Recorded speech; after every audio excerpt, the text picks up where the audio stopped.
યાદ રાખજો, સ્ત્રીઓ માટે, બહેનો માટે, માતાઓ માટે મર્યાદા બતાવી છે ને, એ મર્યાદા એના માટે બતાવી છે કે સ્ત્રીઓ જો સારા સંસ્કારથી બાળકને જન્મ આપશે ને તો એ બાળક વીર બનશે, કંઈક સારો બનશે. એટલા માટે સ્ત્રીઓની મર્યાદા વધારે બતાવી છે. બાકી સ્ત્રીઓને નીચા દેખાડવા માટે કે એમ નહીં, પણ ધર્મનો આધાર સ્ત્રીઓ છે.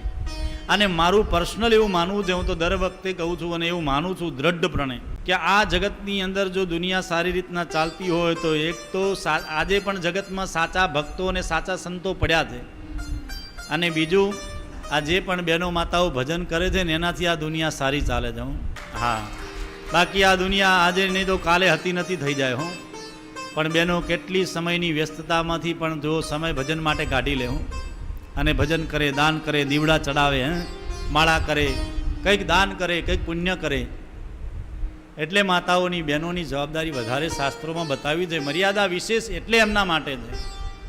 ક્ષેત્ર સારું હોય તો એમાં બીજ સારું થાય.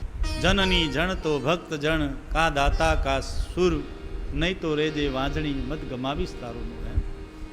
માતાને એટલે મહાન ગણી છે. અને માતા એવા બાળકને જન્મ આપે, કાં તો ભક્ત હોય. કયાધુએ સારા સંસ્કાર આપી પોતાના ગર્ભમાં લાલાને મોટો કર્યો અને પરમ ભક્ત થયો.